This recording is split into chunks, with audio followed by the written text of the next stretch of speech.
Most people believe markets move because of news. A headline breaks, prices react, and everything makes sense in hindsight. But sometimes markets move first, and the explanations come later. Silver is doing that right now, not gradually, not quietly, but in a way that is forcing positions, exposing leverage, and trapping billions of dollars that were never meant to be visible. This is not about a price spike. This is about a structural problem hiding beneath the surface, where more than $6 billion in short exposure is suddenly facing a reality it cannot easily escape. For years, silver has been treated as a manageable market, liquid enough to trade, deep enough to hedge, stable enough for large players to lean against. Short positions became routine, synthetic exposure expanded, paper claims multiplied, and for a long time, nothing broke. Prices stayed contained, volatility remained controlled. The system appeared functional. That appearance is now cracking. To understand why this matters, it helps to understand how silver actually trades. Unlike equities, silver is not just a financial asset. It is a physical input. It moves through refineries, manufacturers, industrial supply chains, and vaults. Every ounce that exists has competing claims. Jewelry, electronics, energy systems, investment bars, futures contracts. And for decades, the financial side of silver grew much faster than the physical side. More paper claims were created than physical metal could realistically satisfy, because most participants assumed those claims would never be tested all at once. Short sellers relied on that assumption. A short position in silver is not inherently reckless. It is often used for hedging, market making, or arbitrage. But problems begin when short exposure grows faster than deliverable supply, when contracts roll forward instead of closing, when price suppression becomes a strategy instead of a hedge. Over time, the market structure bends around these positions, making them appear stable even as underlying risk accumulates. That accumulation is what we are seeing now. The first cracks appeared quietly. Industrial demand began rising faster than expected.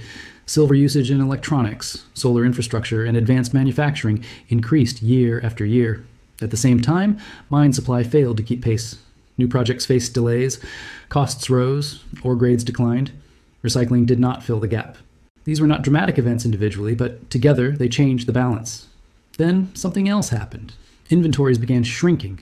Registered silver stocks on major exchanges started trending lower, not collapsing overnight, but steadily draining. Each drawdown reduced the margin for error.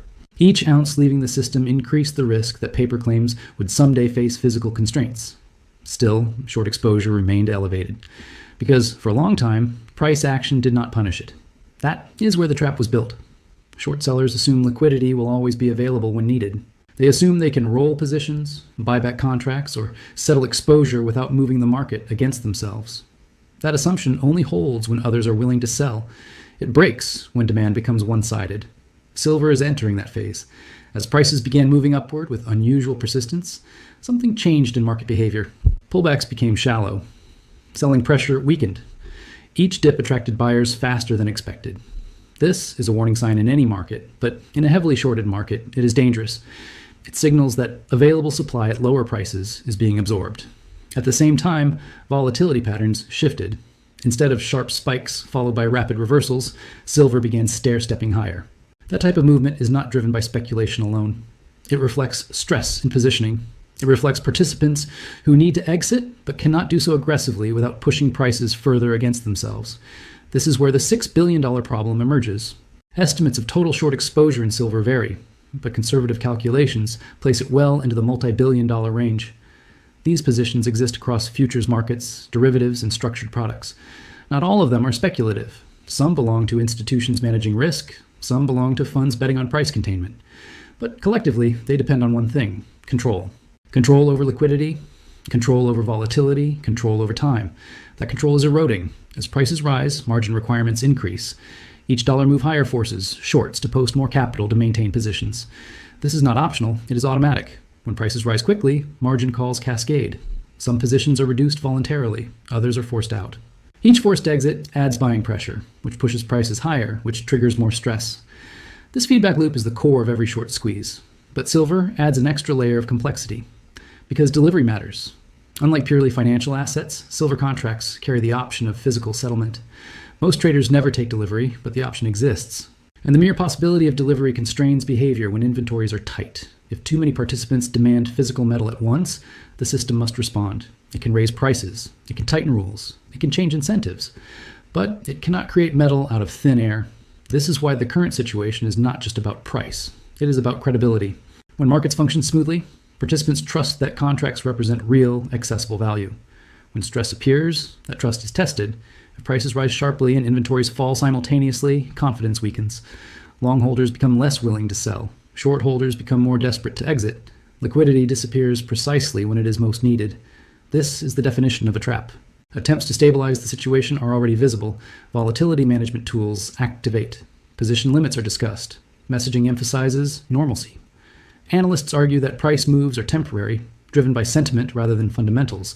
These narratives are not necessarily false, but they serve a purpose. They buy time. Time is what short sellers need. But time is becoming expensive. Every additional week of elevated prices increases financing costs. Every new high tightens risk limits. Every drawdown in inventory reduces flexibility. Eventually, decisions must be made. Reduce exposure and accept losses, or hold positions and hope for a reversal that may not come. History shows how this ends.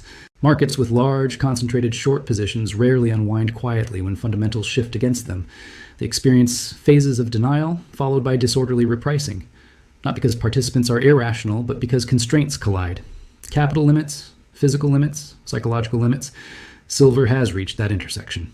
This does not mean prices will move in a straight line. Volatility cuts both ways.